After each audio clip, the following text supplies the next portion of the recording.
My name's Ted Gladish and I'm the CEO of Demelza. The head office for Demelza is in Sittingbourne, and we're sitting today in the new hospice in Eltham that's a year old. We decided to build a new hospice, even though they're expensive. This was £6.5 million. We raised the money in 2 years, but we decided to do it because we had so many families living in South East London that were having to travel all the time to Sittingbourne. And when you see some of the sick children and the equipment they have to move around with, the decision was made that we would build one local to South East London, and we're already up to nearly 80% occupancy.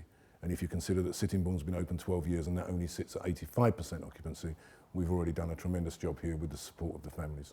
The public are amazing, and the public in Eltham, as soon as we announced we were going to build, they were behind the project. We opened a shop in Eltham, which gives us obviously a profile. They know we're coming, and many corporations and companies and private individuals helped us, Rotaries, Freemasons, big corporates, banks, etc., before they had all their sort of problems. And we were probably fortunate in many ways that this word CSR came into the marketplace about the right time. And you know, when I saw this for the first time as a building site, because we'd worked in Eltham, we could actually understand what it was going to look like. It's very difficult when you bring a corporate sponsor here to say, give us £50,000 and all they can see is bare concrete walls. But no, people bought into it. And for me and the whole team, it's very proud to see the day this opened, because it will give so much to local families that they didn't have in the past, and it's what get up for every day, basically. Demelza in Eltham is unique because this land is owned by a primary care trust, and they have active children's services on this site. And we're the only children's hospice that is actually built on a site like that, where there are other active children's services. So the big advantage for us here is we have paediatricians on site, we have pharmacists on site that we can access and make use of. And there was some doubt for them originally to have a children's hospice here, but we've really blended in well together. They share the gardens, all the play equipment that you see in the gardens is all shared by all the children here. What we try to do in a children's hospice, all children's hospices try to do the same thing, is create a home from home ambience, if you want. And that isn't always easy. You know, what we've done is built family bedrooms so that when families come here, they don't stay in the room with the child unless they really want to, because they're here to get a break from the child, and we have the staff that's experienced to look after them. So they have their own family rooms. They have rooms like this where they all meet, congregate in the evening and maybe watch television, talk about the problems that they have, but do it in privacy, basically. We have a quiet room upstairs where people can actually just go and sit and think themselves. We also can say to families, if you don't want to stay here, especially in Sittingbourne, a lot of people that come out from London will come down to Sittingbourne. It's in the middle of the country. We sit in 6.5 acre site, and we have all the family bedrooms there, but we're very close to the sea. We're very close to Canterbury, which is a nice city for people to travel to. So sometimes they won't even stay at the hospice. They'll go, they'll come back 3 or 4 days later. And that's a trust thing that's built up over a period of time. So we just look at all the facilities. We try to improve them all the time. We look at things that we can do with siblings. We have sibling weekends. We have grandparent groups. We have bereavement weekends, sadly, where people that have lost children come back and meet families again because they've all got, you know, common interests in what's happened in their lives, basically. So we try to create as many things as we can that make it interesting for the families when they're here and take away the worry and the burden for a few hours of looking after a very sick child. And we have 6 bedrooms here. All of them have ensuite bathrooms, and there's all the privacy and everything for that, and it's all state-of-the-art technology. You walk in the room, the lights come on, you walk out the room, the lights go off, toilets flush themselves and everything, so the kids love this place.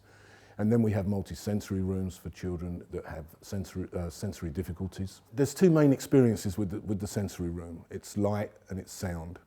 It's a very soft, gentle place, and in fact we've often found at the end of the day, the parents sit in there very quietly with music playing in the background when the children have gone to bed, and they have a glass of wine and just watch the bubble lights and everything else. So it's really for children that don't understand exactly what's going on around them, but they can see bright lights, they can touch, they can make sounds.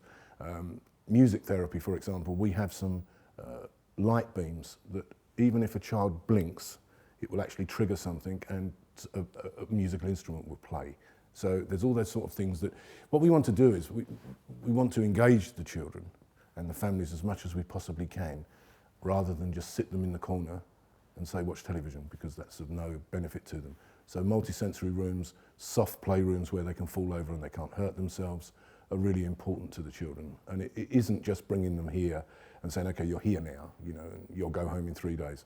It's making their visit here a real experience. Art therapy is very important, music therapy is very important. As we sit now in a family room, this would not normally be used by staff. The families would come here, they talk together, they're obviously sharing the same sort of experiences. I think the thing to explain about the way a children's hospice operates is that it's nurse-driven. We don't have doctors permanently on site. We contract doctors in that we use who will issue prescriptions. For example, we have one child in Sittingbourne who comes in with 15 different drugs. So there's a real element of nurse skill and care assistant skill. We have very experienced nurses from London hospitals that work with the children, and we have carers that we try to train in-house. One of the things that we're trying to do, you would be aware of teaching hospitals, we would like to become the first teaching hospice. So we can actually train nurses and carers here to go and work in other children's hospices. Many of our children, it's a very long journey that they have with us, and something that I think the families appreciate because of the fact that there is a sustainable place for them to come. It's not a refuge because I wouldn't insult the families like that, but it's somewhere that they come along still 5 years after, sometimes when their child has died. 2 years ago, we were contacted by a family. They have a 13-year-old boy that is quite ill and is very susceptible to sudden noise, sudden change of temperature, and could actually die quite easily. And we finally convinced the family to come in to the hospice. We closed the hospice for 4 days for this one child. And the mother and father went shopping in Canterbury for the first time together without the child for 13 years. So it's just so difficult to understand what these families actually go for. We're just there to provide the service. And I think people that work for children's hospices, they're special in a certain way because many of them are really, really dedicated to what they do. You know, salaries are not great, but people work there. And when you see a family like that, and when you see a mother and father come back from one day shopping in Canterbury, which we can all do and never think about, it was so special to them. And they've not been back since, but we do hope to get them back at another time. One of the big problems that you have for families is transition. And what that primarily means is that as the children move into teenage and adulthood, if they get to 19, effectively as a children's hospice, you're not meant to keep them anymore. Even though we have allowance to maybe keep 2 up until the age of 23, there's nowhere for them to go. They can't go to adult hospices, it's not the right environment for them. And the system, they just fall through the grill effectively. And the families who have been coming to a children's hospice maybe for 10 years, 12 years, all of a sudden it's gone, it's withdrawn. So we have to try and develop things for teenagers because, you know, if you think yourself, when you were 14, you didn't want to be in a bedroom with a 2-year-old. So they're developing. So what we've done in Sittingbourne is we've got something called TIZ, T-I-Z, which is the inclusion zone. And it's a room that the teenagers actually designed and built. Took them about 18 months to do. But everything in there was donated via fundraisers and corporates, but they designed exactly what they wanted. And, you know, they go out for days, they go out to theatre, and the young children are taken out for days. I think 2 years ago we took a lot of children gliding, believe it or not. Take them to France for the day, we'll take them to zoos. Lots of things that normal children would primarily do. So there's all of that that's an add-on that happens outside. A lot of staff give their own time for that as well. You know, it's not paid, it's volunteers. We have 1,000 volunteers. We couldn't operate as a charity without those volunteers. And we log all of their hours. And we actually add it up every year. And I think and we pay it on a minimum wage basis. I think last time it was about £460,000 worth of minimum wage that has been given to us by volunteers. We have 14 shops in our region. It takes 25 to 30 volunteers just to run one shop.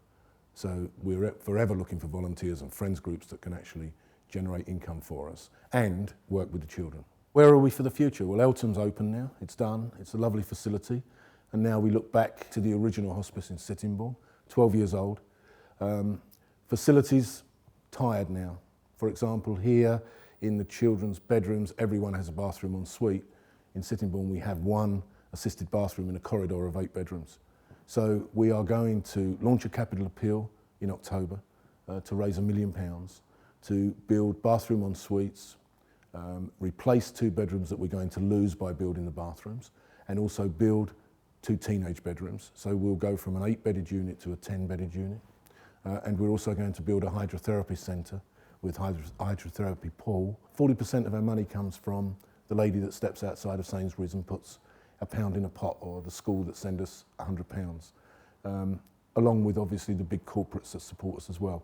So we're confident that in the 12 months from October to nearly Christmas next year, we'll raise the £1 million, and we'll have those facilities. There'll be state-of-the-art facilities for the kids. It will give them some privacy, which is very important. You know, if you're a young guy, 14, 15 in a wheelchair, you want privacy. You don't want to be paraded up and down a corridor.